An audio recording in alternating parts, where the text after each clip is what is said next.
going to call to order the regular meeting of the City Commission for Tuesday, August 24th. If you would, please silence your cell phones. City Clerk, if you'd call the roll, please. Mayor Owen. Present. Commissioner Hartman. Present. Commissioner McGurk. Here. Commissioner Clody. Here. Thank you. Do I have a motion? Commissioner Sachs had some items that came up, so he was not able to join us tonight. Do I have a motion to excuse Vice Mayor Sachs? So, you need a motion? Yeah. So moved. Second. City Clerk? Commissioner McGurk. Yes. Commissioner Clody. Yes. Commissioner Hartman. Yes. Mayor Owen. Yes. Thank you. All right, we're going to begin with an invocation from our very own Police Department Chaplain, Sheila Turner. If you would please join me in standing for that and remain standing for the Pledge of Allegiance immediately after. Dear Heavenly Father, we thank you for this evening. We thank you for all things, Lord, and we ask that you give us the wisdom and understanding to be fair for all of the documents that we have to come forth today. In Jesus' name we pray. Amen. Pledge Pledge allegiance to the flag of the United States of America and to the republic for which it stands, one nation, under God, indivisible, with liberty and justice for all. Thank you, Sheila. All right, Kyle, any changes on the agenda? No changes, sir. No changes, no announcements, presentations, or recognition. First item up is public participation then. This is your chance to address the commission on any matters of city business. If you would approach the podium, speak into the mic, give your name and address, and you'll have 3 minutes. There's a timer right in front of you. Don't make me be the bad guy and wave at you and cut you off. Just watch that timer and take your 3 minutes. And most times we listen. This is not a back and forth session. This is your chance to speak to us, and then we talk the whole rest of the meeting. So if you bring something to us, we usually go back and address those at the very end under Mayor and Commission comments, or staff may follow up with you after the meeting. So with that, I'll open it up for public participation. Any members of the public wish to speak? Come right ahead. Like Kevin Bacon here at Footloose. Beautiful job on the facility here. My name is Frank Dalton with Coastal Claims Services, and I'm not going to talk too deeply about the questions I have. I just wanted to have my words expressed here. So I am a middle-class guy from St. Louis, Missouri. My family was magnetized to New Smyrna Beach the way that iron filings might be towards a magnet, and have been here since the mid-'80s. My father is buried in the ground here, and I someday will be myself. Unfortunately, it comes to the end for all of us. I absolutely love this town. We love being here. Our company has started into the process of purchasing a building of city-owned property, if I'm explaining it properly. I was under the impression, I was at a wedding in Missouri watching remotely at the time, but I was under the impression we were down to one item left, two, financing and closing, and Brian Fields and myself getting together and verifying that the conversations we had about any city-owned property that was left in the building, just to leave it, and we did that as well within about a week of me returning. Now, we're in a position where there's been a tremendous amount of terms brought forth to this after the deal was struck. They have removed our financing's dead. It's SBA, a bank, a mortgage company, private lender. Nobody will lend on a building that cannot be resold. None of us have a crystal ball. Look at what COVID did to everybody. What happens if there's 2 times COVID in 5 years, God forbid. Our intention is not to sell that building. Our intention is to continue to grow.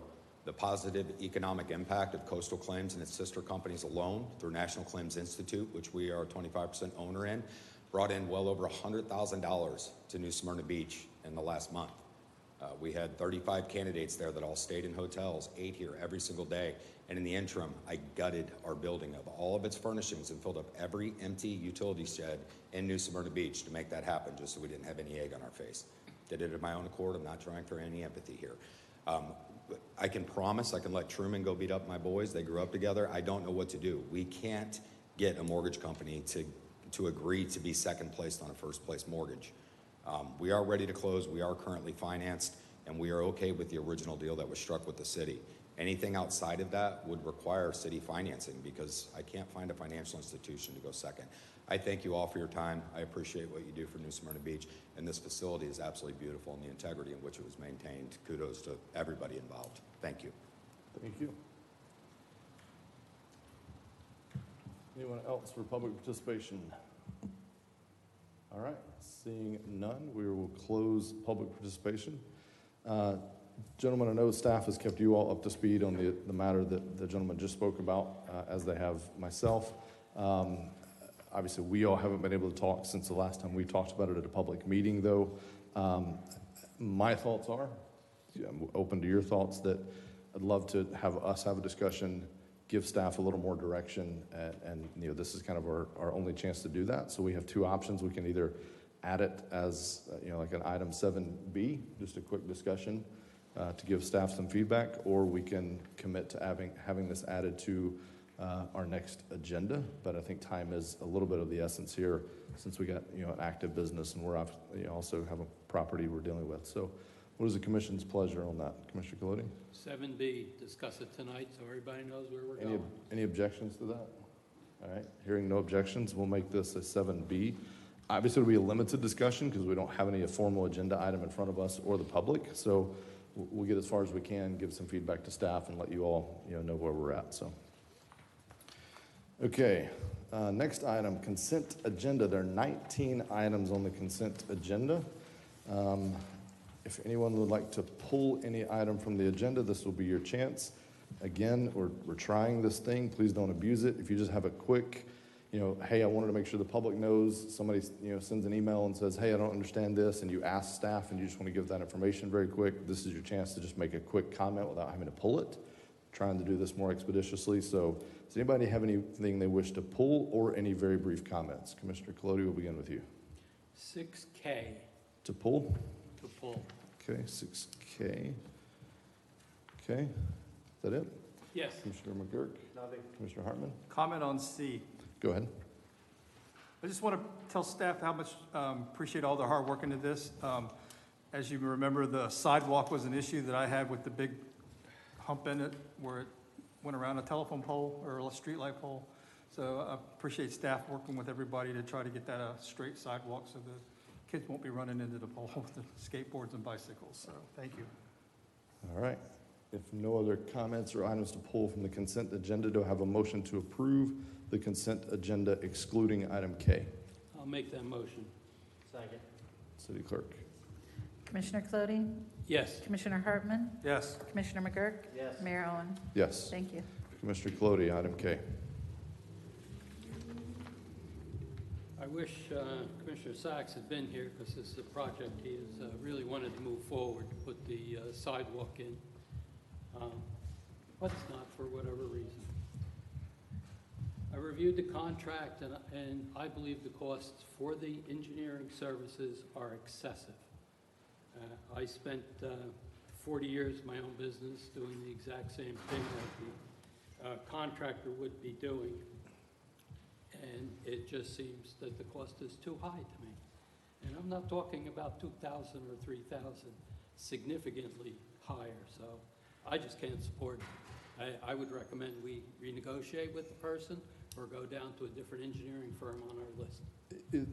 Are your concerns from your expertise, is it like hourly rates of the staff, or is it scope of the project, or too many hours for what we're asking them to do, or what? Scope of the project is fine. Okay, I have no problem with that. just the I have a time to problem get, with the bottom the line. time to accomplish the scope you feel is, okay. I have to give great deference to your expertise because I have none in that area, but Kyle, do you have any comments on that, or? I had a discussion with Commissioner Colodi today at the briefings, and I agree with him on the high fee from the consultant. The project involves more than just the sidewalk. There is some drainage issues there as well, but still I think that the fee is a little bit on the high side, and I would like to have the staff negotiate with them more. Okay. All right. So the item was pulled. We can approve it if someone would make that motion, or we can We don't need a motion to disapprove it, we could just let it die for lack of a motion for approval and let staff bring it back to us at a future time, so. What's the commission's pleasure? I'm hearing no motion for approval, so we'll let that item die and staff will bring it back to us at a future time. All right. Thank you. Thank you, Commissioner Clody. Next item up, 7A, the approval of changes to the medical benefits plan and employer contribution structure. I believe we have our Human Resources Director, Heather, here, and some folks from Brown & Brown.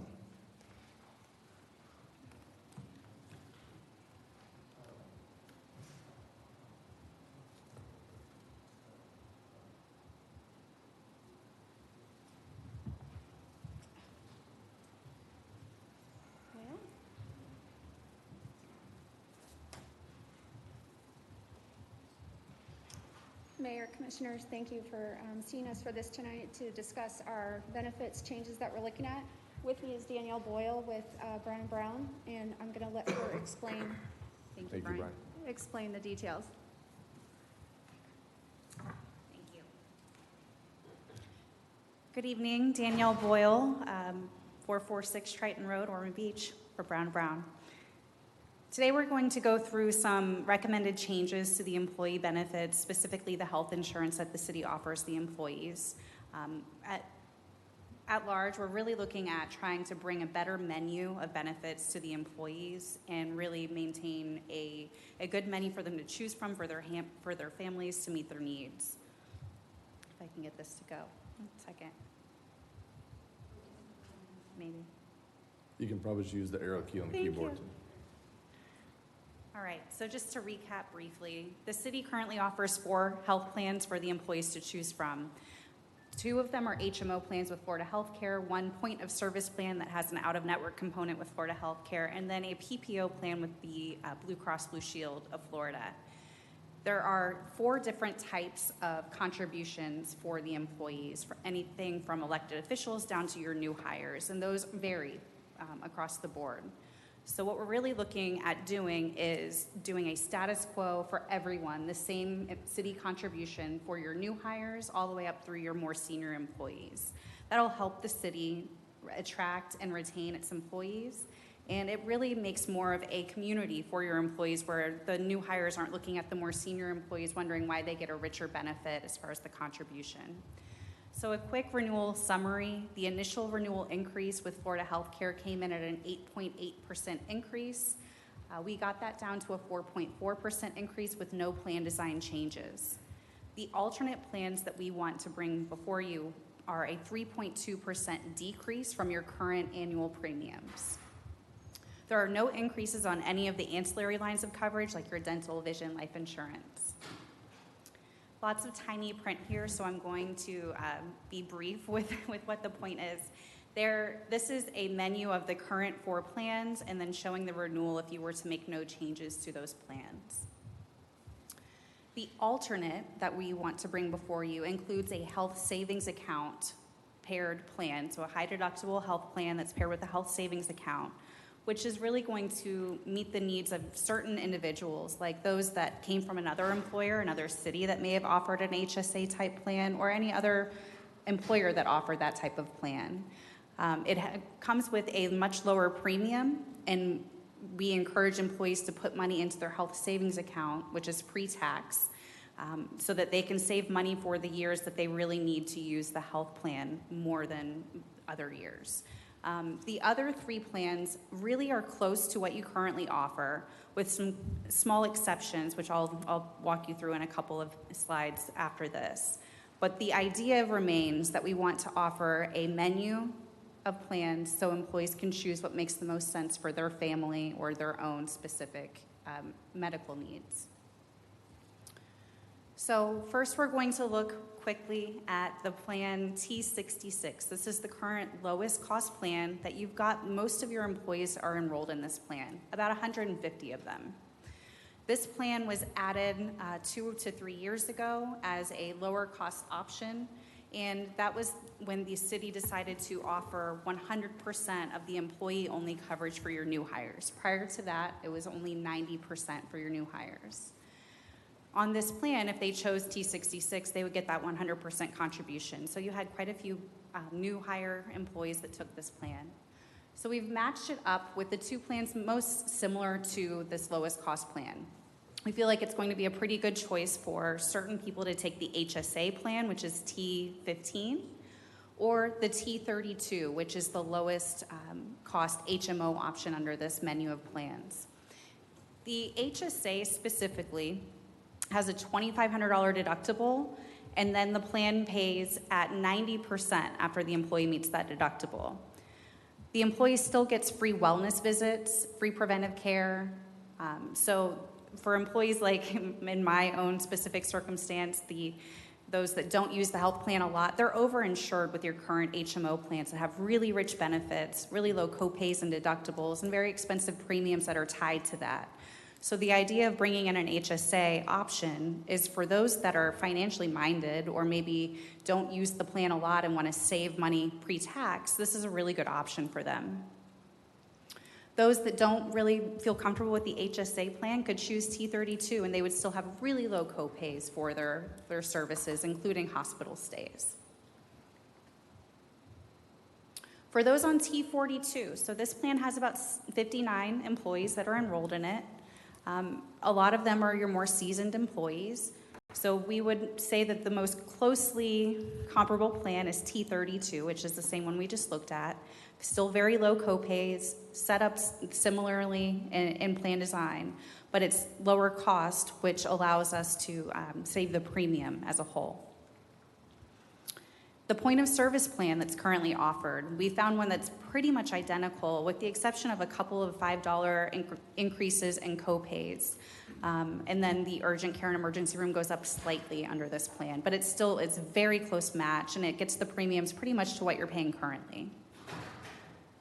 And then lastly, those on plan 3559, which is your Blue Options plan, there's only about 14 people enrolled in this plan.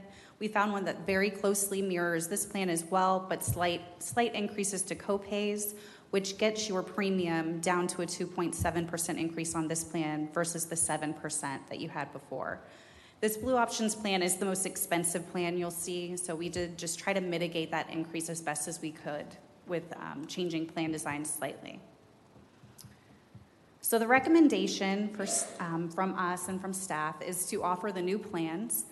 There are minimal changes under these plans and still maintains a strong above benchmark benefit offering. It reduces the premiums for the employees and introduces an HSA plan to give each employee a choice. We recommend that you fund half of that $2,500 deductible, so $1,250 will be paid by the city into anyone that elects the HSA plan. So on October 1st, if they need to go out and use that plan, they have money in their health savings account to spend on their medical services.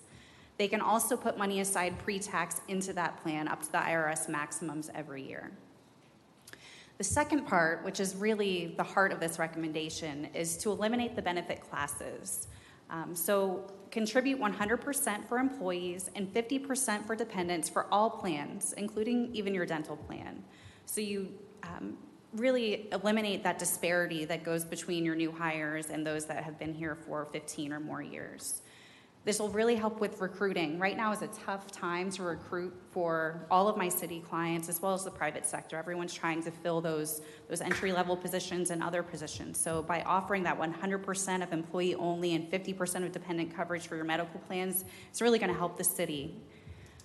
We made certain assumptions.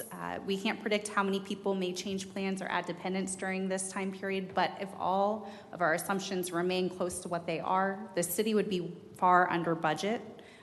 We had estimated, or the city had budgeted about a 5% on FHCP and a 7% for the Florida Blue Plan, and this gets you below that. So you would be within budget and treat all the employees in an equitable manner. Lots of tiny print on here. So the bottom line is the highlight in yellow. We would be at a 1% below current, even including funding that health savings account for the employees that we think would take that plan, which we assumed about 20% that are currently enrolled in your lowest cost plan would elect the HSA. It's a pretty good assumption based on our book of business for our first year health savings account. And you would even have enough money to pay for dental for those employees that want to have their dependents on dental with that savings and still be at around current cost. If you renewed your current plans, you would have a $112,000 increase from your current spend. And by making these changes, you are pretty much at current and definitely well within budget. The employees would also see a savings on a per payroll or per month basis, but per payroll. So those that are currently enrolled in T66, for example, and have family coverage and were hired after 2010 or October 1st of 2010 would save $71 a month in their pre-tax premiums for their employee. And it varies based on what plan, but there's substantial savings for the employees as well. We included some health savings account information about who does it make sense for. Health savings accounts are not the best fit for everyone. So during open enrollment, our team will educate the city's employees about what an HSA is, who is really a good fit for it. But the idea is there are two main candidates, two types of employees that are great fits for an HSA. Those that are financially minded and want a pre-tax vehicle to invest for their future, and those that are overinsured under your current medical plan. So those like me that just go for their wellness visits every year and they've got this really expensive health plan, they could be saving that money for the future when they're gonna have a baby, for example, or do something else with their medical plan. The health savings account is owned by the employee. It rolls over from year to year. So it's not like a flexible spending account. It's truly a savings account that employee can save for retirement or for future medical expenses, and it's pre-tax. There are IRS limits, which are defined by the IRS every year. So for 2021, for example, those with family coverage can put up to $7,200 aside pre-tax into their health savings account, and then it goes up for 2022. So with the city's contribution, our recommended contribution of $1,250, the employee can make up the difference and have quite a bit of money that they can put aside pre-tax. I'm happy to take any questions. All right. Commissioner Clody, so your expertise is engineering. This is something I have a little bit of expertise in. So I'm going to just give a few comments and then I'll open it to the commission. So this is the move of the industry. I mean, this is what every employer is doing, all the large employers. This is it. It's all about providing the right options to employees. And as she mentioned, there's a whole class of employees. I kind of fall into that same class where I need my medical insurance later, not today. So having these HSA options was a way to be, to start stocking money away for when I'm, statistically going to be needing that. So I think this is the right direction. It's all about balance. You're trying to find the right thing to give enough options, but you can't possibly meet every employee exactly, in the perfect plan for them. You got to find the right balance because there's an administrative nightmare and overhead with, every layer becomes an extra layer of complexity. So I like where we're going. The key is, in some ways, this is the easy part. If this is approved tonight, the real key to this, and Heather and I have talked about this, is the education from this point forward. That adoption rate, having folks understand it, understand what is the right thing for them, where they may benefit, the pros and the cons. Just a real candid education. I was a part of that at my old employer, getting their boots on the ground, literally in department meetings and doing that education. And that's really where these things, that 20% adoption rate, that's kind of where we sink or swim on that. Mm-hmm. But this is the way you have to control healthcare costs moving forward. So I think staff's done a good job on this. I think they've given us some good options. And there's one other thing I was going to say, but I'll come back to that after I let my colleagues speak. So with that, any other comments or anything on this item? Yeah, I got comments, but I know you want to start with. Go ahead, Commissioner Clody. Did you have something? Yes, the contribution to the HSA, is that a one-time contribution? That would be up to the commission. So it has not been communicated that it's an ongoing one. So I have some clients that they do it every year. I have others that do it for a new first-time enrollee into the health savings account to kind of buffer that in future years. Let's say they move from one of the HMO plans into the HSA, you would give them that contribution, but it's something that we would bring before commission for that decision each year. But what we're approving right now is a one-time. Is a one-time. Is a one-time. Correct. Anything else would have to come back to us for a Yes. future kind of version. And I would like to see that offered to new hires also. Yes. That come along. I heard your presentation when you came here. I was confused. Sorry and I about left- that, sir. I left happy. So you did a very good job. Thank you. Commissioner McGurk? Thank you. Appreciate the back and forth on trying to understand and get my head around this. I just want to make a blatant statement that says, I want us to be able to upgrade the health care that we provide for our employees.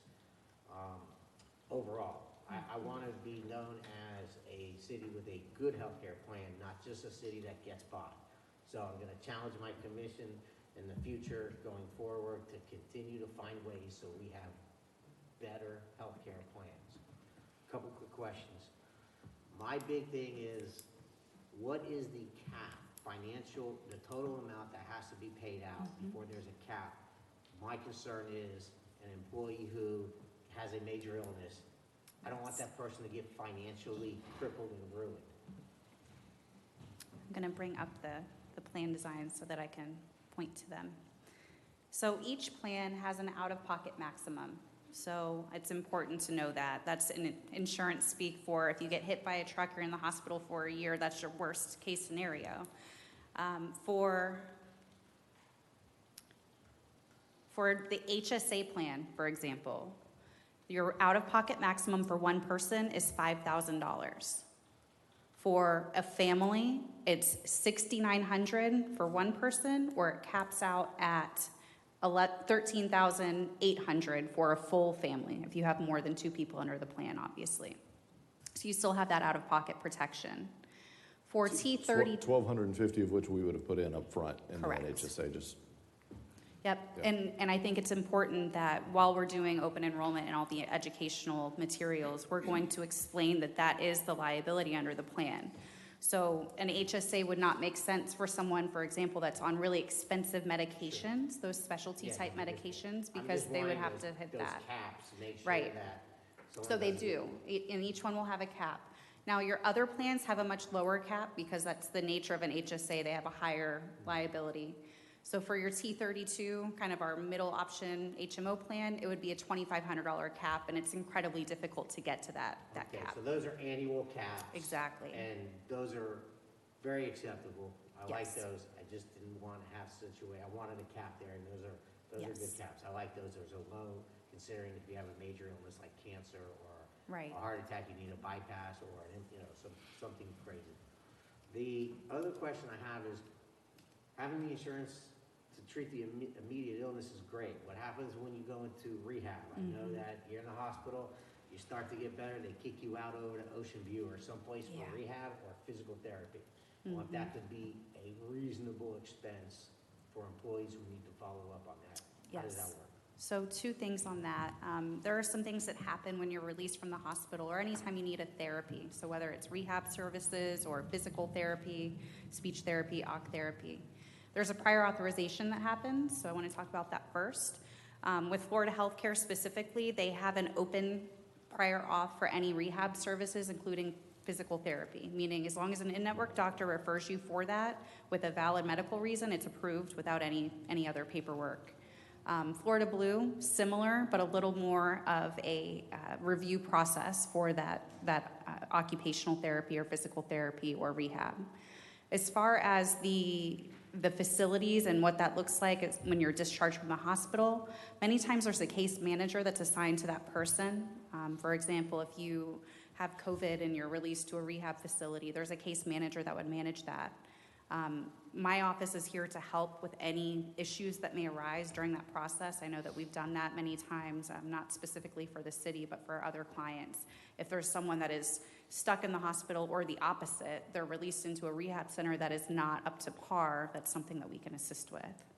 Okay, the employees, I'm going to hear this. Once employees are not here, they're not going to hear it. They may come to open enrollment, they're going to forget. Just want to make sure access to you and understanding the process. Yes. So they have an emergency, they or a spouse can call someone, there's a direct contact, hey, this is what's going on, I want to get the ball rolling. We don't want to have any horror stories where people are laying around waiting for approvals, they feel lost in the system. Yes, no, I understand, and advocacy and navigation of the healthcare system is quite a challenge with many employees and groups that I know about. When we do open enrollment presentations, the first thing that I say is, I'm Danielle from Brown & Brown, or my peers will say, we are from Brown & Brown. What that means to you as employees is we're your advocates. If you find yourself in a challenging situation and you need help navigating the healthcare system, or you have questions, or you have an issue, you have our contact information.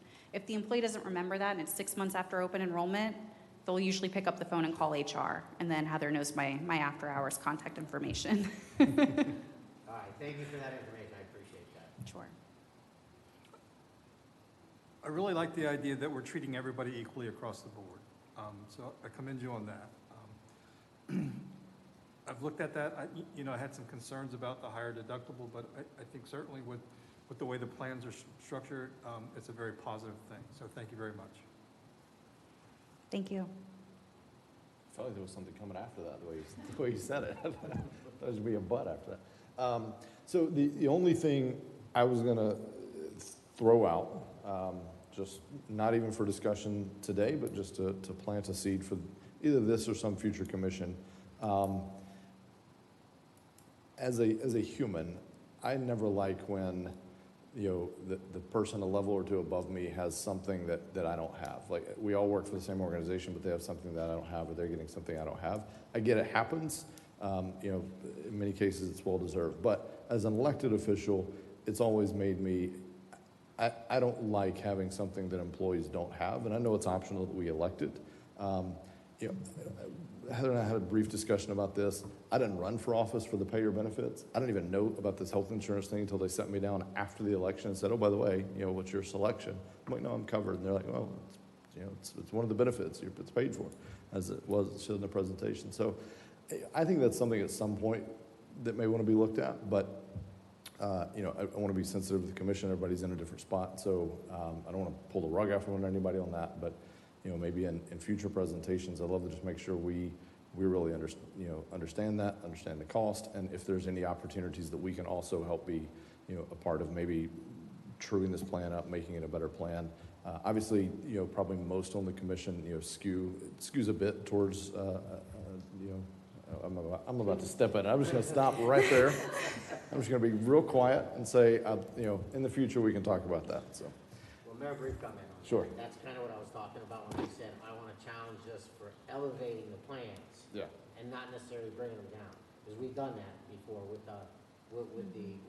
what you're referring to. We didn't raise up, we brought down. Gotcha.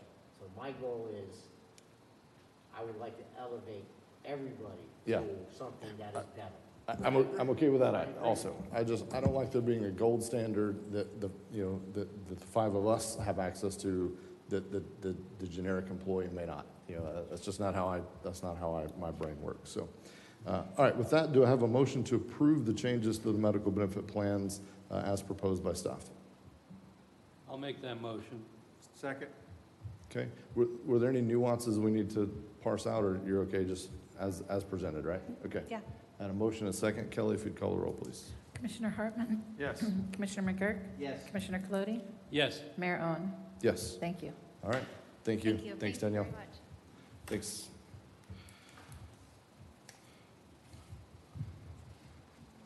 All right. Thanks, Heather.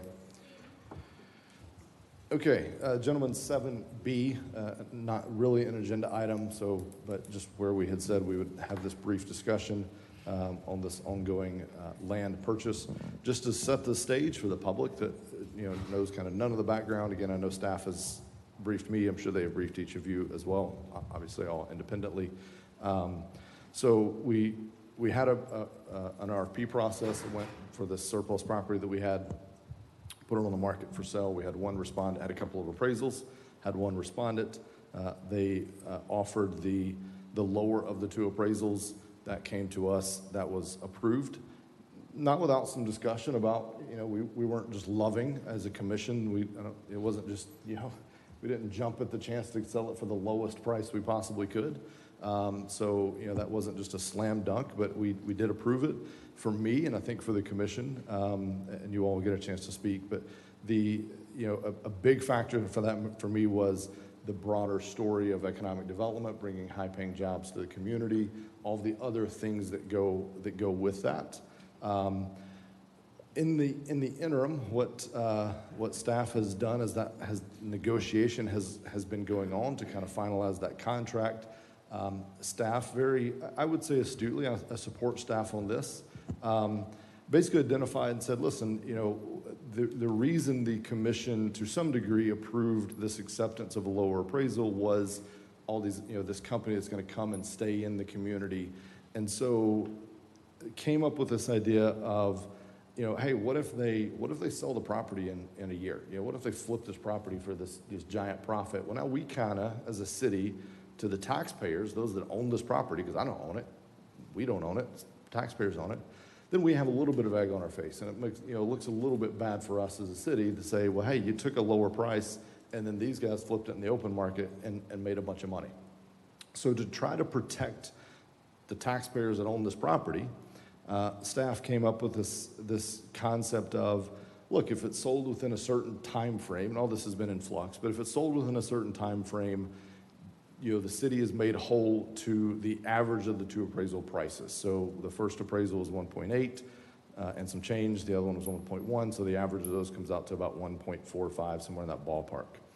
And again, a couple different iterations of, you know, how that works, but that was basically the concept. And again, the notion was not trying to squeeze any more money out necessarily. It was to trying to protect this kind of quick flip, and all of a sudden we are left accountable to citizens going, we don't have these high-paying jobs, we don't even have that employer anymore, they bailed. I'm not saying you would do this, I'm just saying this is what we have to protect from. So we don't have this employer, we don't have these high-paying jobs, and oh, by the way, we left money on the table that they took, you know, as they sold the building. So, so that's kind of where we're at, I think, tonight. We heard from the gentleman that spoke. It's created some issues. They're reporting on their side from being able to get financing, which I can appreciate. I mean, you know, there may be a path forward, but I could understand that. So I think we owe, and I want to acknowledge Carrie is not here due to extenuating circumstances, so we may have to go as far as we can, and then there may be some stuff we still punt to Carrie to answer. But I think we just owe staff a little our thoughts and guidance and directions as we go through this negotiation. So as I see it, we kind of have three options at this point, probably more, but basically three broad ones. We can just take a step back and go back to the RFP and put this back on the market via an RFP. The time frame of the first one was fairly short, so one thing we could do is broaden it. What we can't do, I've confirmed with legal, is what I would do and what we would all do if we owned a property is go call an agent and say, put a for sale sign on it and put it on the market for 1.8 million and let's see what happens. Because it's in the CRA district, we have to go through this RFP process. So it's never going to be quite like a traditional real estate deal. It's always going to look like the first process we went through, which is this RFP process. So that's kind of option one, is we just back away, reset the whole thing. Option two is we can kind of continue this negotiation, give staff some additional guidance, let them know what parameters they're authorized for, above and beyond what we've already given, and then, you know, see where that goes. Or option three would be we tell staff to kind of back off and complete this with none of these additional terms. So those are the three I know about. You all are creative. You'll probably throw 5 other options at me before we're finished, but those are the three that I think we have kind of in front of us tonight. So with that, I'll open it to commission comments first, or any questions you might have of staff. And then from that, I'll try to corral and figure out if there's an action we can take tonight and where we want to go from there. So hopefully that's clear. Kyle, did you want to add anything, or did I summarize that pretty good? No, I think you summarized it very well. Thank you. Okay. All right. Who wants to jump in first on this one? I'll do it. No. All right. Commissioner McGurk. You want to go? I'll go sooner or later. Might as well start. Go ahead. I always liked our policy of taking the average of the two appraisals. I didn't hear any objection to the validity of those appraisals. So I would have been more than happy to go for the 1.45. I was convinced in my own thoughts that 1.1 would be okay to sell the building. I would love to sell the building tomorrow. I was glad to see a contract come in. But one of the reasons I could go to the lower amount was the fact that you were going to generate business.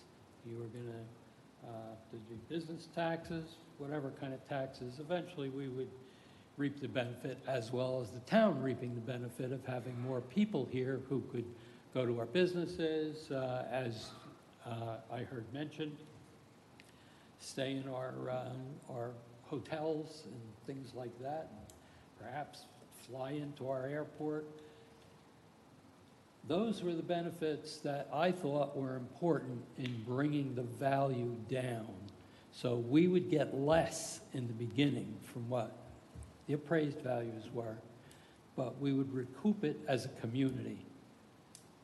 And my thoughts really haven't changed. As to how you can solve your problems and how we can phase it in some way that we know you're going to be here for a few years, I had my own business at one time. As I know times get rough at times. We don't know when that's going to happen, and it may come to the point where your business is not going as well as you would like, and you would like to cut some of the excess out by selling the property, and we would have then lost that value for the community. So I would encourage you to work with the staff on that to get some guarantee as to how long you will continue functioning there. I hope it's a long time. I like the idea that you have, but I don't want to take a hit on it like that. I heard your presentation, I understand it, and I've talked to staff, so my recommendation is that perhaps you sit down with our staff and try to get over this problem you have, knowing what our goals are, or at least my goals. That's what I would like to see. Or, if that can't be solved, put it out again. Okay. All right, let's keep going. I'll come back and try to summarize where we're at the end, so go ahead. All right, so I agree with the mayor, Commissioner Colodi. We have a unique situation where we have public property. And we have to be very diligent about that. However, they need to finance it. This was never going to be a cash deal. If they can't get financing because of that deal, then that is something that we need to recognize. What I would like to see is some official documentation from your lenders stating as much. The other thing we can do, and then once we have that, we can figure out where we go from here to get you guys to close. You all understand. We want you guys here. We want you guys to stay. We don't want to get stuck with a foot. The other thing we can end up doing is have some sort of the city can have a right of first refusal. And it can be something where we set that amount. Somewhere above what they paid for it, but not a whole lot. And then that way, and that right of first refusal can either start high or go low, or just be a fixed amount, if they need to sell it within the 5 years. So I think there's a number of things that can be done, but I don't think we can't dismiss the fact that if they need to get financing, and they can't get financing because of this requirement that we're putting in. The requirement is necessary because it is public property and taxpayer property. We don't want to get caught in a situation where that was stated earlier for obvious cases. So, you know, a right of first refusal, there's ways to work this out that I think we can, that staff and you guys can work this out. You guys intend on being here a long time, 5 years, more, that's great. There's just a little bit of protection for the city in case some unfortunate circumstance happens. We never know what's going to happen. We're not asking for you guys to lose money on the deal. We don't want to also, on that same token, end up in a very bad situation for the taxpayers. Thank you, Mayor. So I think everybody's kind of said everything. You know, that was my impression when we took the proposal, was that it was in the CRA. There was going to be the benefit of the bringing, you know, they touted bringing jobs here. They were going to bring commerce in. As part of that, that was the reason why I went ahead with the low ball number, because I knew that there would be some long-term benefit to the citizens and to the city of New Smyrna Beach. I understand also that they're may have issues with the financing, but I think that's where it needs to get talked out and settled, discussed one way or the other. I certainly don't want to go back through the process, but if we have to, we have to. I think they offer a good business model. He has a good plan. I certainly would support them being here, and hope we can work these differences out. But like Commissioner McGurk said, this is taxpayer property. It's not my property. So there has to be some assurance there that it just doesn't. You have business issues and you have to sell the property and you flip it in a year.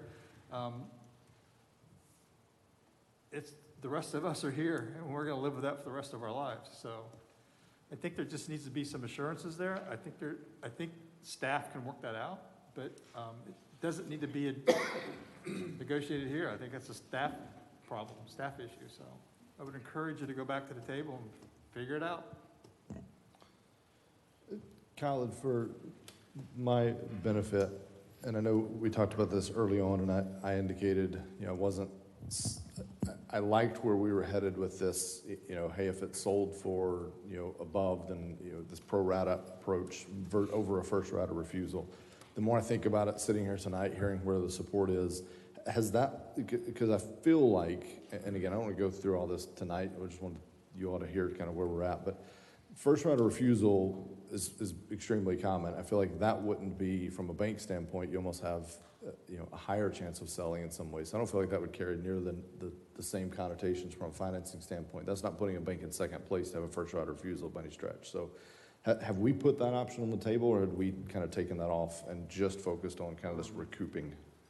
That option wasn't on the table, Okay. but it would be on the table. The idea was that we didn't use, as you mentioned, the average, which is the 1.45, so we figured that the difference was the $350,000. So how we incorporate that into the deal? I was wondering, and I don't know, I'm not an attorney, but I was wondering if they could provide some kind of bond, like a performance bond.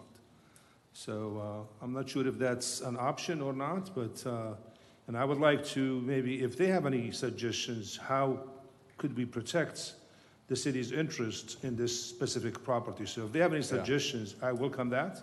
And I think I mentioned that to Jamie and Matt outside. So if they have any suggestions in that regard, we're open. So I think what you've heard tonight, hopefully from the commission, is pretty clear. We're extremely excited about this, and I hope this, this is all for naught, as frankly 90% of legal contracts are. That's covering 1,000 terms that we hope never happens, but you got to have it in place just in case it does.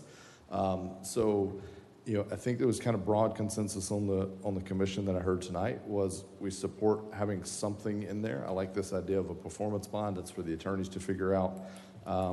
The main thing for me, and from what I heard from my colleagues, is some way to protect us in this kind of short-term situation. I'll let you come up in just one second. Yeah. So some way to protect us in kind of this short-term situation.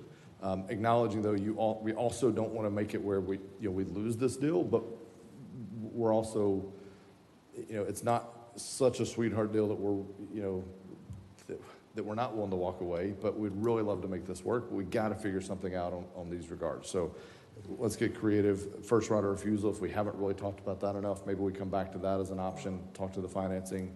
I just learned that it's actually in the contract, the first right of refusal, so it's there. It is already in there? Okay. If one of you just had a brief comment, again, I don't want to go back and forth right now, but come ahead if you just want to make a quick comment. Thank you. Steve Commission, Jamie Peterson, 281A Osprey Cove Drive, on behalf of Coastal. I just want to address some of the concerns that have been raised. I mean, I wasn't present at the June 22nd hearing. From a legal standpoint, I think there was a clear motion, a clear approval, a clear vote. Now to add additional meritorious or material terms to the contract, I understand the commission's concerns, but none of these concerns were included in the RFP. None of them were included in the proposal. None of them were included in Mr. Colodey's motion. None of them were included when you voted unanimously. So staff has a good idea post-approval by the commission, and you bring it back and say, this is now my problem, and say, you guys figure it out. Well, I'm failing to understand what the actual problem is, right? You guys are selling, you say to the low ball. Did anyone else bid? Talk to the commission. Did anyone else bid? No, in that So you sold in it for the highest amount you possibly could, Marilyn. in the Right, short- that's in- correct. Not the lowest possible amount. You sold it for the highest amount presented to the commission.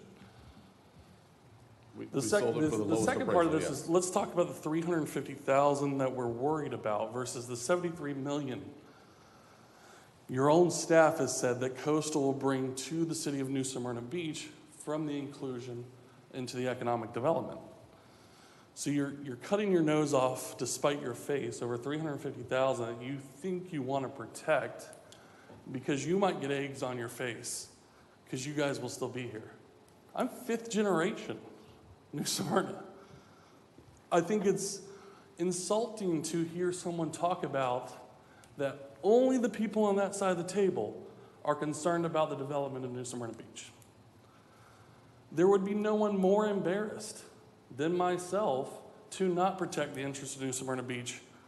We're not here for a quick flip. All we're saying is we made the proposal, it was unanimously accepted. We don't understand why we're here today. So our concern is the same as your concern. We want to see the city of New Smyrna Beach succeed. That's why we're trying to keep the business in New Smyrna Beach. But to include a buyback penalty of $350,000, that eliminates our financing possibilities. That's just bad faith. A return, so a right of first refusal, that might be an option, but you understand it's in a CRA. You understand how a CRA is financed, right? Do we know tax incremental financing is based on the property taxes every year? So the best thing the city can do is to get it back on the tax roll. It is to sell it immediately so you start generating that tax incremental financing. So if you take it back and it's back to an exempt status, you've eliminated the tax incremental financing. You've damaged the CRA. So while I understand, I get the hypothecation, it's these little ideas that don't have any practical value that are holding up a sale of a property for the good of New Smyrna Beach. So I'd implore you just to go back to your original approval, enter the contract, let's get it closed, get Coastal moved in and starting to do business like we should have been probably a month ago. Okay, thank you. All right, any closing comments from the commission? So I think the direction that we gave staff, that I heard from the commission, was continue to try to work, figure out a way to make this work. As far as all the other stuff that was just said, we'll have our attorney in there. I mean, that's all attorney stuff. I think we're all operating in good faith. I think we all want what's right for New Smyrna. No one here ever said that we're the only 5 people that care about New Smyrna by any stretch. Couldn't be further from the truth. So, and that's why I'm so hopeful that we can figure something out here, acknowledging the constraints that both sides have on this. That you all have constraints that we're trying to work with, and we also have constraints. There were only 5 people in the room elected and took an oath to serve the people of New Smyrna. So there's a lot of people that care about New Smyrna, but there's 5 of us that took an oath to protect the taxpaying citizens of New Smyrna. So that's the good faith we're operating under, trying to make sure we can look them all in the eye and know that we did right. But you all are also, we believe, operating in very good faith. And because of that, I feel like we can figure this out. So I hope we put some options on the table tonight. and that staff can figure out a way to move forward with that. So, any questions, comments on that? Anything you need? Look at what done. All right. Thank you all. No formal motion on that. I was just giving staff some additional guidance as they went through the final contract terms on that, which was contemplated in that original motion. 8A, ordinance number 30-21, second reading of public hearing, which if adopted would amend section 803.04, walkway, gangway, access pier, etc. City clerk will read this ordinance a second time by title only. Ordinance number 3021, an ordinance of the City of New Smyrna Beach amending the land development regulations, amending Article 8, supplementary regulations, Section 80304, regulations pertaining to boats, boat docks, and boat docks with terminal platforms, covered boat slips, boathouses, mooring poles, and other boat storage and docking facilities to revise the maximum footprint for single-family dock structures, providing for codification, providing for public hearing, providing for conflicting ordinances, providing for severability, and providing an effective date. All right. Brian. Just some brief comments, Mayor. This was most recently heard at the June 30th City Commission workshop, where staff was directed by a majority of the commission to make a minor change to the city's current maximum residential dock size regulations. That proposed change in Ordinance 30-21 will remove the walkway, gangway, or access pier from the 1,000 square foot maximum dock size calculation. Plus, it will no longer include the mooring pole area and dedicated boat storage space. That's the open water, not under a roof structure. This is the same ordinance that's before you tonight that was heard back in April of 2021. It was voted down at that time. So after much discussion, that same ordinance is now back in front of you. Just a reminder, in 2019, the city amended its dock size regulations that essentially went from having no size limits to this 1,000 square foot maximum. This ordinance makes what I would consider to be a minor adjustment to what was a significant change at that time. This went before P&Z on March 1st, 2021, and they voted 7-0 to give a favorable recommendation to the City Commission. Staff recommends the City Commission approve the requested text amendment to Section 803.04 of the Land Development Regulations. Okay, thanks, Brian. This is a public hearing. Any members of the public wish to speak on this item, this dock item? Seeing none, we'll close the public hearing. Gentlemen, we have debated this ad nauseum. Any final comments before we move this forward? Commissioner Colodi. Yes. All right, go for it. Questions? So the 1,000 square feet will include the portion of the deck that's out there, plus the area of the roof of any boathouse. Yes. And the walkway will extend, the excluded area will extend from the shoreline to the beginning of the deck area. Read the exact language. Yes. Yeah, it's from the shoreline to the terminal platform. That whole walkway would be exempt. Okay, no matter how far Yes. or short that That's is. correct. Okay.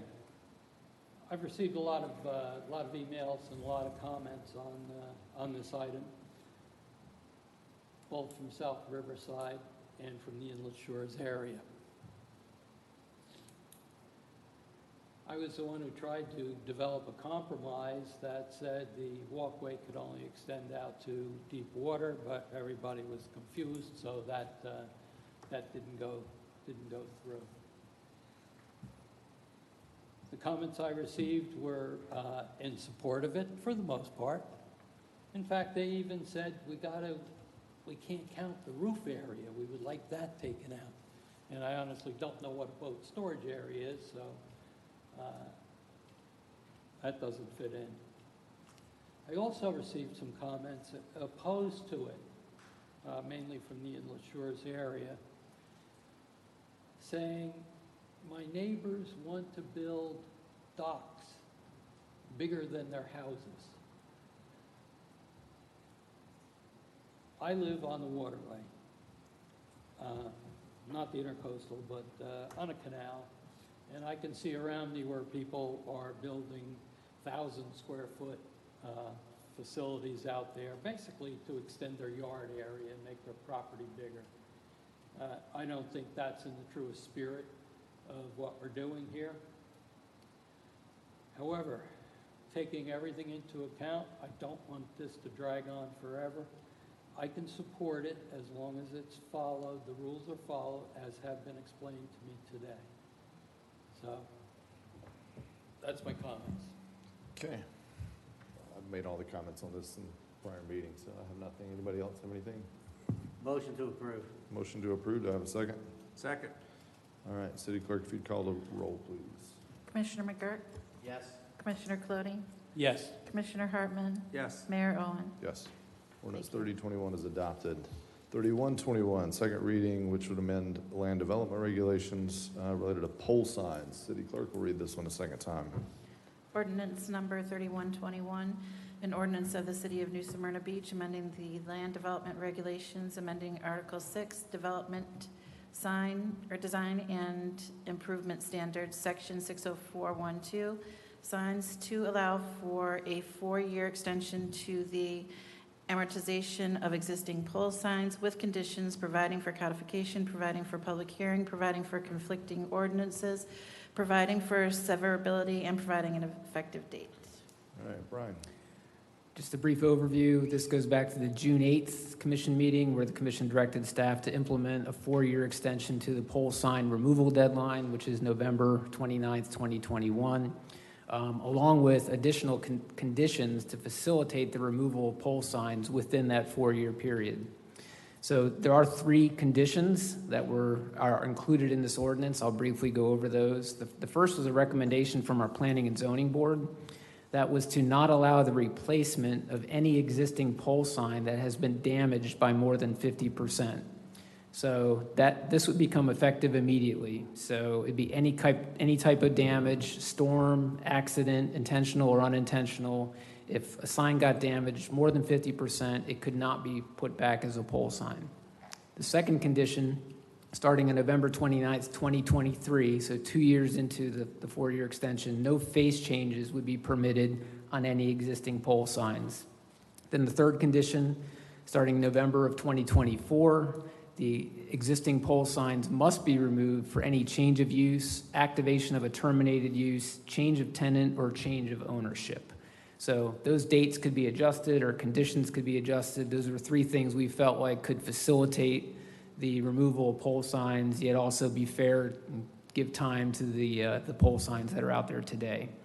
At the P&Z meeting on July 12th, the board voted 6-0 to give a positive recommendation to the City Commission to approve the proposed text amendment. Staff also recommends approval. Okay.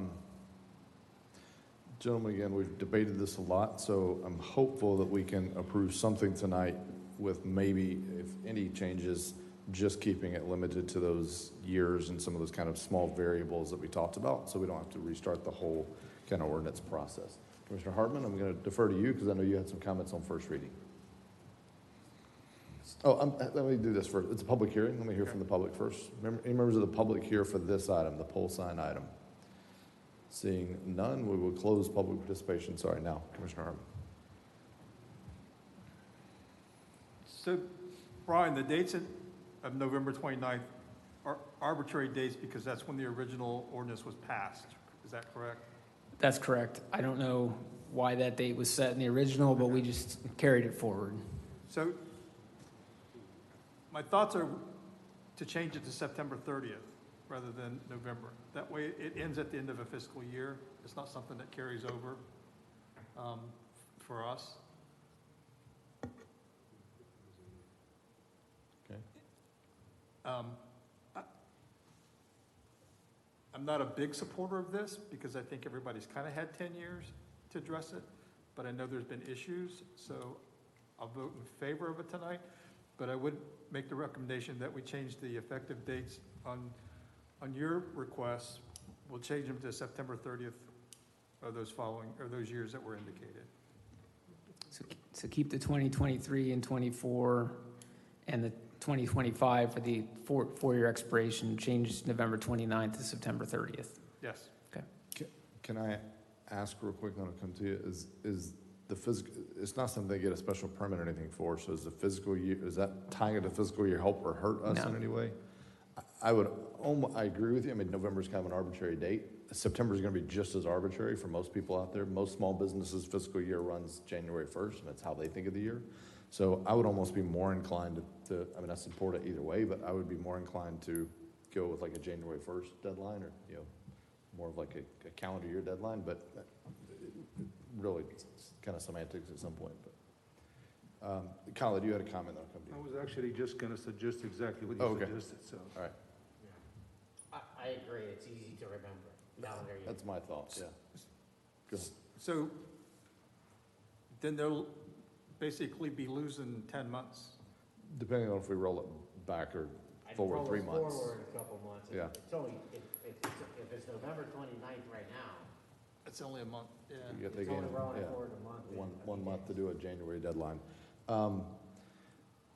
I could also, I mean, you talked at first reading, I mean, if there's commission support and we wanted to roll things, you know, kind of back by a year, you know, 2022, 2023, for those other two things, the face changes and the must remove on tenant changes and some other things, I mean, I could support that, because I agree with you, it feels like they've had 10 years, and my guess is we're gonna get to 23, 24, and whoever's sitting in these 5 seats are gonna have to deal with this again, because no one's gonna proactively have done any of this. So until we start getting to some of those terms, and they start showing up for a building, a CO, and they can't get it, that's when change is actually gonna happen. I'm not saying they're gonna love it, but that's when it's gonna happen.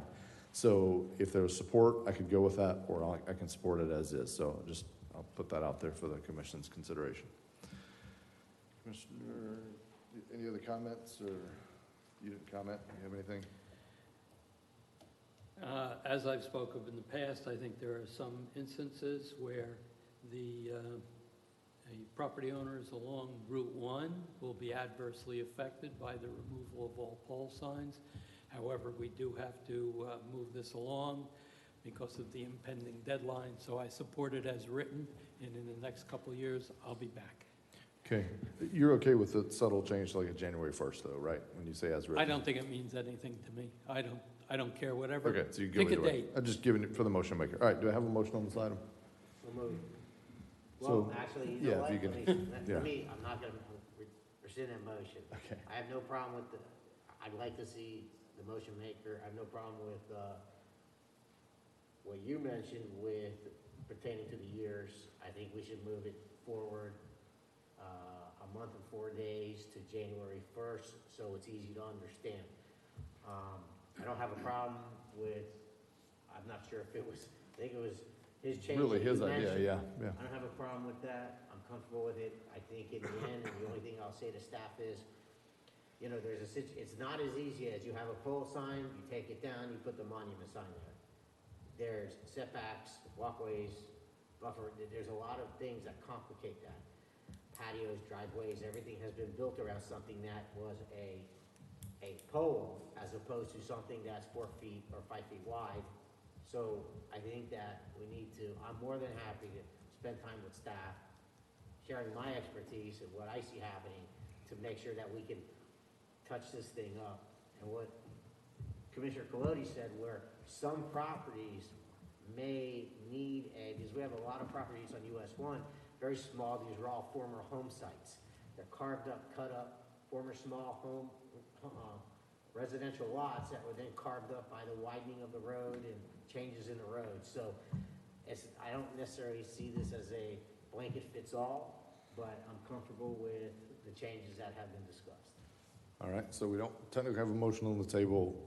I heard support for either rolling it forward by a month and a few days or rolling it back by the roughly 10 or 11 months to the previous January 1st, so. Moving it forward a month and 4 days.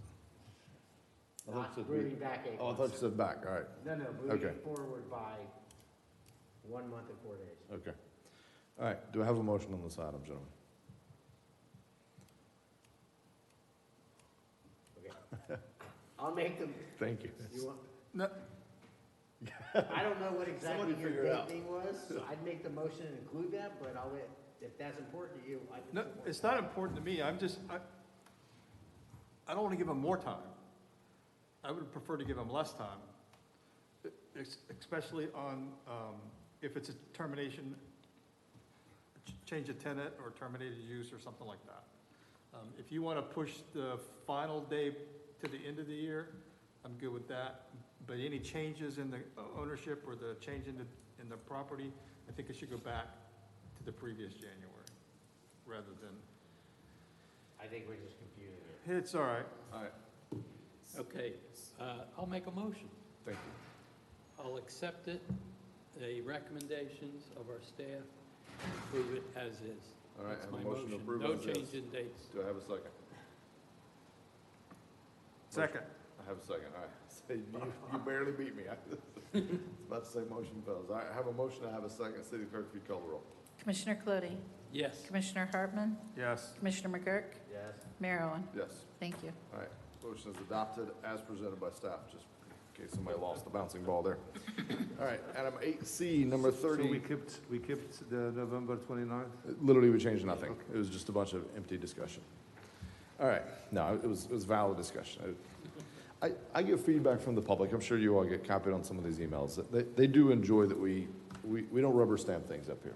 We debate, we hash, we let our opinions be known. Sometimes maybe too much, but. All right, ordinance 3221. Kelly, if you would read this. Ordinance 3221, an ordinance of the City of New Smyrna Beach granting a non-exclusive franchise to My Dumpster Guy LLC to provide construction and demolition debris removal services within the City of New Smyrna Beach, outlining franchisees' duties, providing terms and conditions under which such franchise shall operate, providing for severability, providing for conflicting ordinances, and providing for an effective date. All right, it's a public hearing. Any members of the public here on this item? Seeing none, we'll close the public hearing. These are fairly routine. Do you have any special comments on this one, or? It's All right. typical, Any franchise questions or agreements, comments from the commission? If not, do I have a motion on? So that's the name of the business. That's not Kelly's, My Dumpster. So let me, so funny you said that. I was gonna make the dad joke when she finished and say, Kelly, I didn't know you had a dumpster guy. And I'm like, that's such a dad joke. I'm not gonna say that. And then Commissioner Hartman goes and beats me to it. All right. Yeah, sorry. Yeah, it was right there. It was a layup, so solid dad joke. All right. Is there a motion to adopt ordinance 3221? So moved. Second.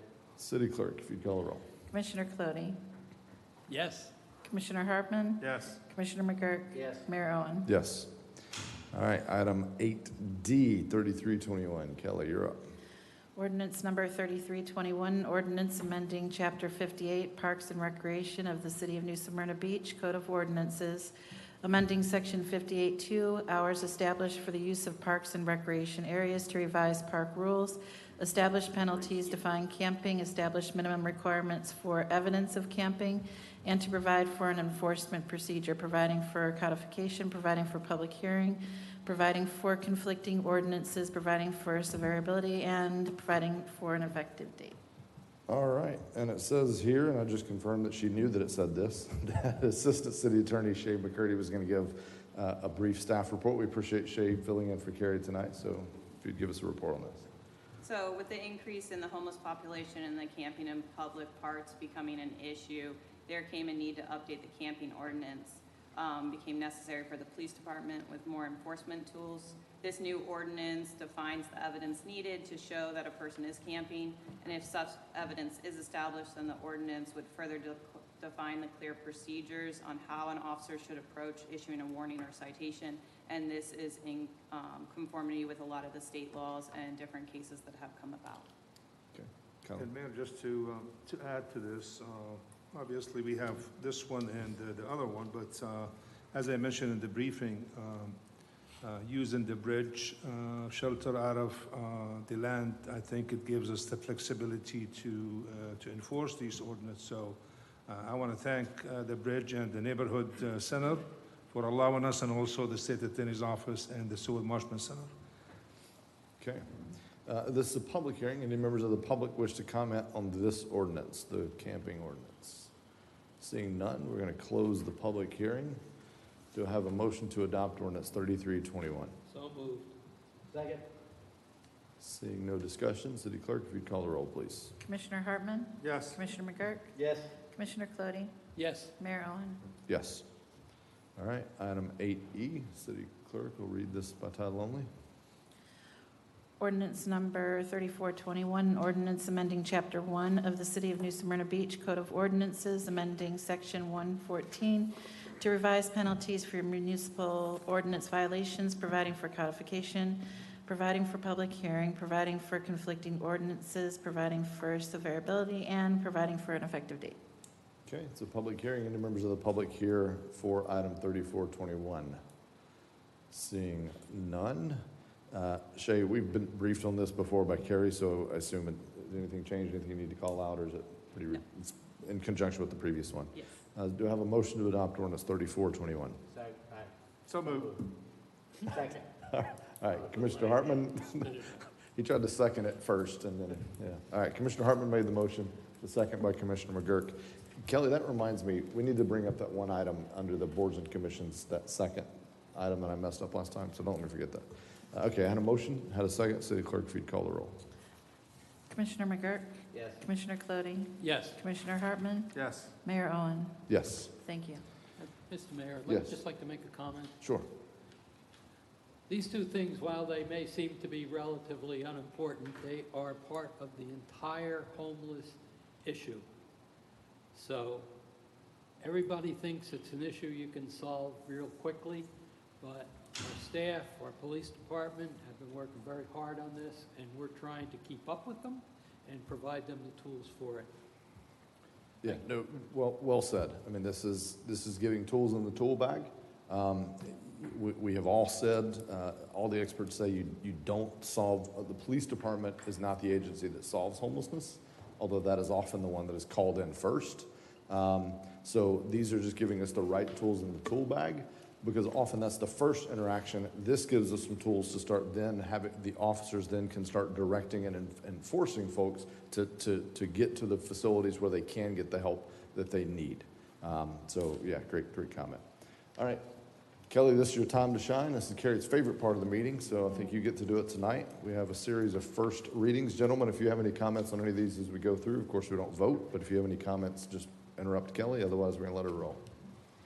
All right, ordinance number 3621, ordinance annexing into the City of New Smyrna Beach 0.22 acres of property located on the northwest corner of Howard Avenue and Julia Street, addressed as 200 Howard Avenue, providing for redefining boundaries of the city, designating the property within Commission Zone 4, providing for public hearing, providing for required filings, providing for conflicting ordinances, providing for severability, and providing for an effective date.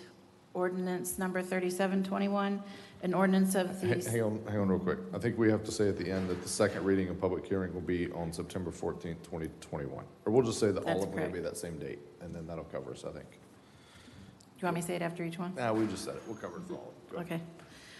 Ordinance number 3721, ordinance of the City of New Smyrna Beach, amending the comprehensive plan, changing the future land use designation of .22 plus acres of land located on the northwest corner of Howard Avenue and Julia Street, addressed as 200 Howard Avenue, from Volusia County urban medium intensity to city medium density residential, providing for amendment of the associated comprehensive plan maps to show the area incorporated into the city, providing for public hearing, providing for conflicting ordinances, and providing an effective date. Ordinance number 3821, an ordinance of the City of New Smyrna Beach rezoning .22 plus acres of property located on the northwest corner of Howard Avenue and Julia Street, addressed as 200 Howard Avenue, from Volusia County R4A, urban single-family residential airport overlay, to City R2A, single-family residential airport overlay zoning district, providing for conflicting ordinances, providing for severability, and providing an effective date. Ordinance number 3921, an ordinance annexing into the City of New Smyrna Beach 2.66 plus acres of property located on the north side of Pioneer Trail, east of Sugar Mill Drive, addressed as 2659 Pioneer Trail, providing for redefining boundaries of the city, designating the property within Commission Zone 3, providing for public hearing, providing for required filings, providing for conflicting ordinances, providing for severability, and providing an effective date. Ordinance number 4021, an ordinance of the City of New Smyrna Beach, amending the comprehensive plan, changing the future land use designation of 2.66 acres of land located on the north side of Pioneer Trail, east of Sugar Mill Drive. Address is 2659 Pioneer Trail, from Volusia County urban low-intensity to city low-density residential, providing for amendment of the associated comprehensive plan maps to show the area incorporated into the city, providing for a public hearing, providing for conflicting ordinances, and providing an effective date. Ordinance number 4121, an ordinance of the City of New Smyrna Beach rezoning 2.66 plus acres of property located on the north side of Pioneer Trail, east of Sugar Mill Drive, addressed as 2659 Pioneer Trail from Volusia County A3A Transitional Agriculture Airport Overlay to City A3A Transitional Agriculture Airport Overlay Zoning District, providing for conflicting ordinances, providing for severability, and providing an effective date. Ordinance 4221. An ordinance of the City of New Smyrna Beach amending the City of New Smyrna Beach Police Officers Retirement Plan, amending Section 4.07 Supplemental Benefit, Chapter 185 Share Accounts to comply with Chapter 185 Default Provisions, providing for public hearing, providing for conflicting ordinances, providing for severability, and providing an effective date. Ordinance 4321, an ordinance amending the City of New Smyrna Beach Code of Ordinances, amending Chapter 70 Streets and Sidewalks and Other Public Places, to add a new section 70-162.1, camping limitations, to generally prohibit camping on public property, providing for codification, providing for public hearings, providing for conflicting ordinances, providing for severability, and providing an effective date. All right. That's it. Good job, Kelly. Thanks. And all of those, just in case you miss it, all of those will be heard at a second reading on September 14th, 2021. Okay. And I have confirmed multiple times we are legally required to literally just read those. I'm like, there's got to be a better way. This is 2021. We can't just post it and be, nope, got to be, they all have to be read in the public meeting. So maybe one day. All right. Before we begin on boards and commissions, we have two that we have to address tonight. Kelly, do you remember which one it was? I know you and I talked about it. I just don't remember which one it was. I do. It's Timothy Foldy. Okay, so last meeting, gentlemen, I went back to watch because I wanted to see how the lighting and sound and everything was. So I watched the meeting, and I happened to catch at the very end of the meeting for when we were appointing Timothy Foley to Housing Authority. The Housing Authority. We had a motion, and then I just went straight and called the vote, and we never had a second on that. So just to make sure we're all completely above board, I just want to make sure we can redo that and just make sure we get a motion and a second to appoint Timothy Foley to the Housing Authority. Do you remember who the motion maker was? I want to say it was Hartman. It was Commissioner Hartman. Okay, so do I have a motion and can I get a second this time on that? Second, you want around? Yeah, let's just get a whole new motion and be done. All right, well, let's get a first. Jumping the gun tonight. Yes, Timothy Folding to the Housing Authority. Make a motion to appoint Timothy Holding to the Housing Authority. Thank you. Second. And we have a second this time. City Clerk, if you'd call the roll. Commissioner Hartman. Yes. Commissioner McGurk. Yes. Commissioner Clody. Yes. Mayor Owen. Yes. Thank you. That may not have been, probably not the highest priority, but just want to make sure we're all covered. So, all right. The first item, we have the Airport Advisory Board. So, gentlemen, these are 3-year terms and with a 2-term limit. All right. So we have Jeffrey Mitchell and Gary Norville, whose terms are expiring. Mr. Norville is at his 2-term limit. We're going to come back to that in a minute. The alternate member, Jeffrey Plowher, I'm going to mess that name up, has submitted the resignation. So we have 3 vacancies being created. Mr. Norville and Mr. Mitchell have both expressed their desire and willingness to continue serving. And then we had one application, a Rulon Starley of Minorca Way. So we have 3 vacancies. We have one that wants to be reappointed, 1 application, and 1 person that wants to be reappointed, but they're at their term limit, okay?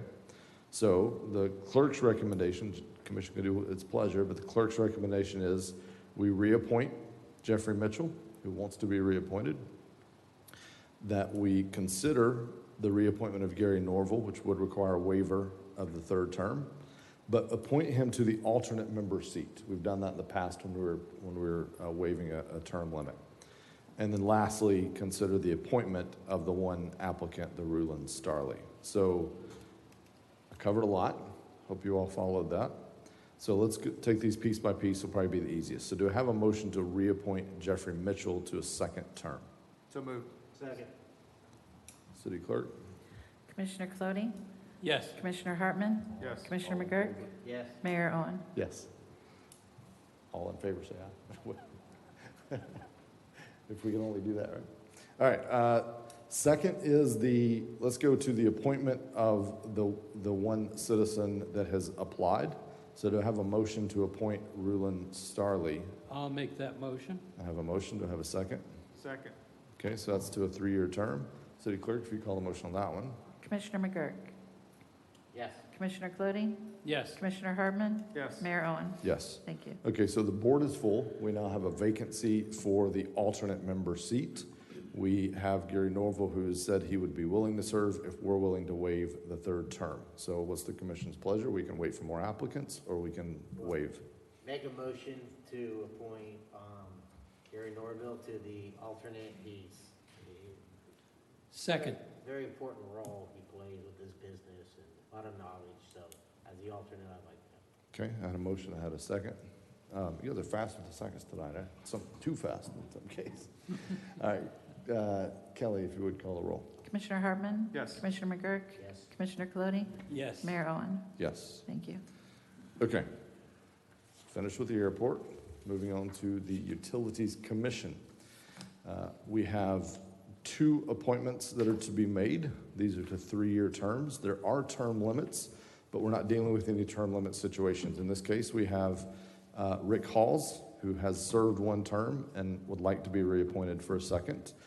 And then we have Jack Holcomb, who most recently just served as the chairman. He has served 2 terms, and he has declined reappointment consideration. And so we have a vacancy. So we have a potential reappointment, if that's the commission's pleasure, and then a vacancy to fill. Let's start with the reappointment. Do I have a motion to reappoint Rick Halls to a second term? So moved. Second. I have a motion, I have a second. Kelly, if you'd call the roll.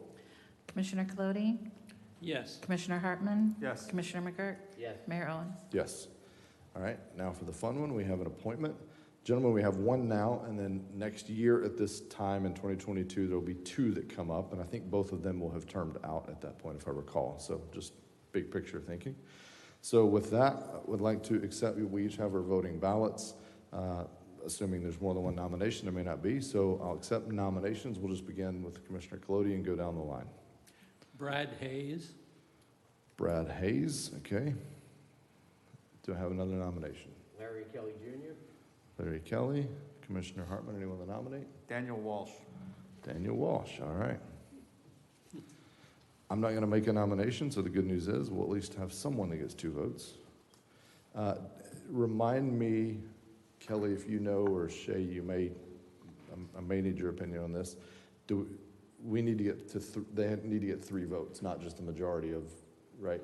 We have to get to 3 votes to make the appointment. That'd be Yes, normal, you have to yeah. get the Yeah, all right. 3 votes, so there's So 3 we'll go nominees. with first round, see where we're at, and we may have to do another round. So gentlemen, if you would, on your ballot, select either Brad Hayes, Lawrence Kelly, or Daniel Walsh.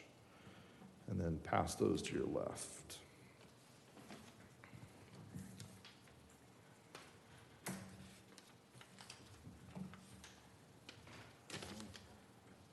Secret. We gotta also come up with a better way for this. It's 2021 passing paper.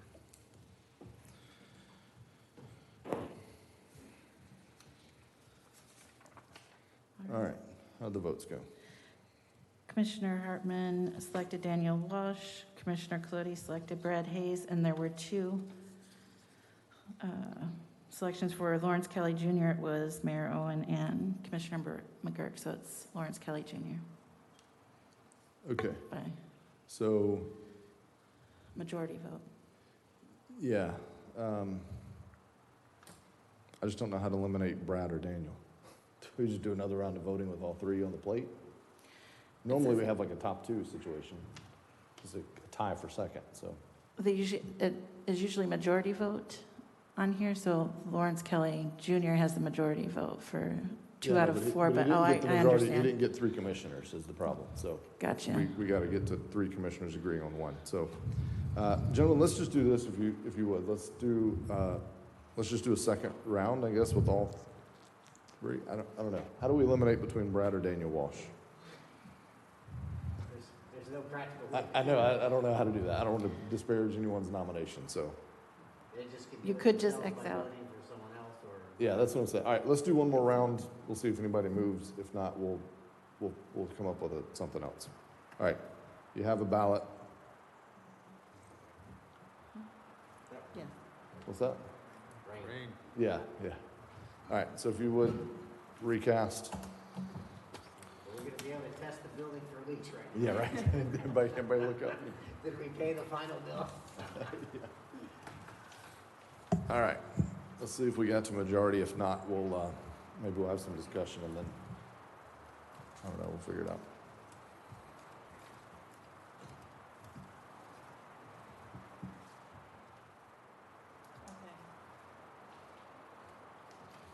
Commissioner Hartman selected Daniel Walsh, Commissioner McGurk, Mayor Owen, and Commissioner Colodi selected Lawrence Kelly Jr. Okay. All right, so Lawrence Kelly has been selected as serving appointed for the next 3-year term by the majority of the commission. Thank you all. Believe that's all the business under boards and commissions. Go ahead. I watched the I guess Facebook yesterday on the commission, on the Utilities Commission, and Colin and you were both there, and I appreciate that. Jack's done a tremendous job over there during serving in his terms there. He gives you that true business sense that I think was kind of needed over there, and it's not directly related to the utilities. So he's always been a very open and honest guy, and I certainly appreciate everything that you guys did for him the other day. So thank you very much for doing that for us. Yeah, no, happy to be there and represent the commission on his last day. Thanked him for his service, and certainly you look at the progress that's been made while he's there. I think he'd be the first to tell you, it's the team. Yes, it wasn't him; it was the team. But yeah, a lot of good progress, and my hope is we can just keep that going. And it was said multiple times at that meeting, the relationship between the city and the UC. Kyle had said it in his 30+ years, has never seen it this good. So my hope is with this and all future appointments, and we have one commissioner here with us, Commissioner Conrad, my hope is we can just continue that and make it even better, because we still have opportunities. We just heard during the budget talks with our IT talking about being able to share, some data storage space and things like that. Like there's just some common sense things that we can work together on, and hopefully we keep appointing people that will continue to do that. So. We have this Washington Street reconstruction. That's a big project there, and partnership with the UC. So underground utilities. So that's a big thing. Yeah. All right, gentlemen. This rain on this roof is going to put me to sleep in about 5 minutes. We're on a good track right now. If we don't wrap up, I'm going to have to break out the cot. This is very relaxing, but distracting to try to run a meeting. So. All right, Mayor and Commission comments is next item up. I don't have my vice mayor, so we'll just begin with you and go down this way. Start with me? Yeah, we'll start with you and go that way. Okay, I also wanted to address staff, police chief, on the homeless issue. Very difficult, very challenging. I appreciate all the work you've put into it. You're gonna do many, many hours of work that are gonna be basically not accounted for, and I like to see us making progress. I thank you and appreciate all that time you're putting in for this challenging situation in our community. And I also wanted to thank Jack Holcomb for his time on the UC. I think the UC is really humming along, doing well, and I keep hearing a lot of positive feedback from the community. So, wonderful. Thank you, Jack. Okay, Commissioner Hartman. I have no comments. Okay, Commissioner Colodi. No comments. Hey, hang on, are you feeling all right? Oh, there. I could, if you want me to No, speak hang till on. it stops raining. Commissioner McGurk just reclaimed your time, so here we go. I apologize. I do have a very important topic. Okay, It's been a long day for me. I did get a chance to meet, this is regarding the Turnbull Dog Park. okay, yes. So I did finally get a chance, between a lot of people being out of town, so on and so forth. I did have a meeting with them last week. The conclusion was, and what I did was I specifically met with only the people who are directly affected by it, not people who live 3 blocks away or 3 miles away. I understand the dog park is a fantastic idea, it was a great idea, and for some reason, even though all the effort was put into it, it has created a quality of life problem for the people who live immediately around it. Especially, the one guy whose house is literally 15 feet from the fence. I was hoping to get some kind of compromise where we can shut down part of it and move it northern half of that field, but the dog barking is too loud. That's not really gonna do anything. So I'm gonna support the residents to permanently shut that down. And I don't want this to be any reflection negatively on our staff who did a wonderful job, Board of Realtors. Ashton Ziegler did a fantastic job. A lot of great effort was put into this. But it does create a tremendous quality of life issue for those residents who live directly around it, surrounding that dog park. So my recommendation is that we find a new spot to put the dog park. In that small residential neighborhood, it just doesn't fit. Okay, obviously none of us knew that was going to be talked about, but do we have any comments or? I would support that also, and even if we somehow covered the cost of moving the fence, if that was a doable option. They spent their money on putting the fence in and stuff, so I would think that we could just repurpose it if we found someplace suitable. So. Any comments on that? No comments. Yeah, you're closest to it, so I'm going to let you,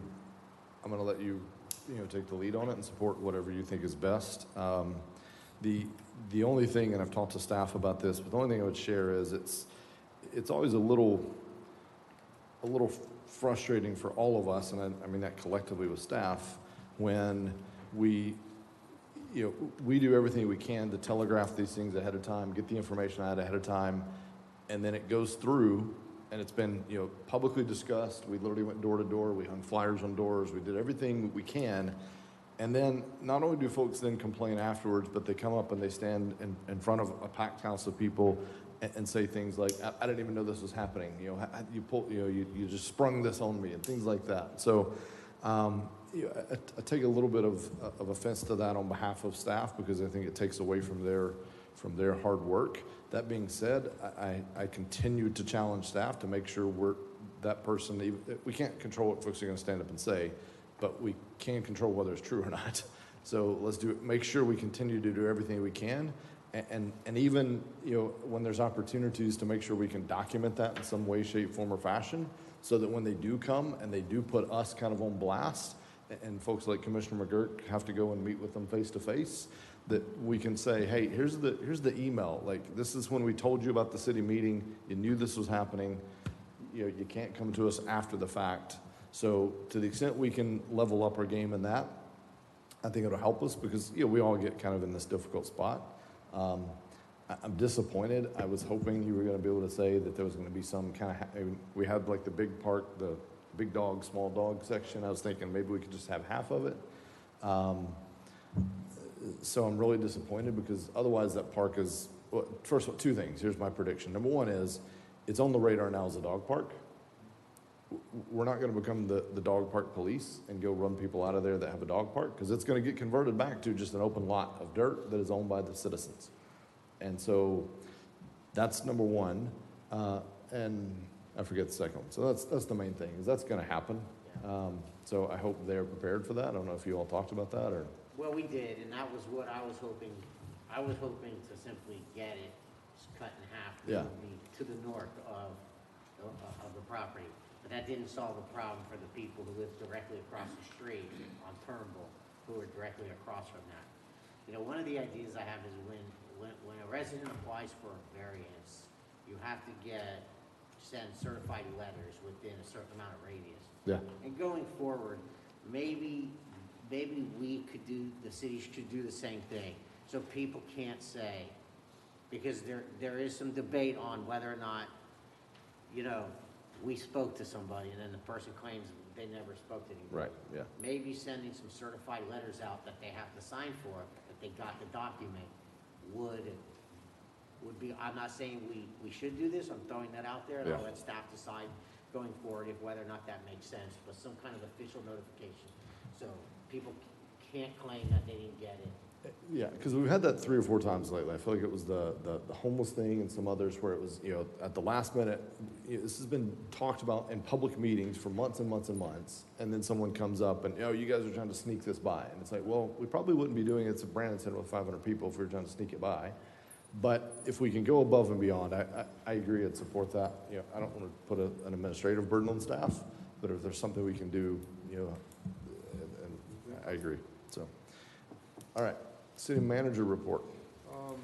I think you have my reports before you, but there was one issue regarding the delivery trucks on Flagler Avenue and the surrounding areas, and we have promised the residents that we will meet with the FABA group, which the police chief and I met with them on August the 11th, discussed the issue, and also that we still have the uniform traffic ticket on the table.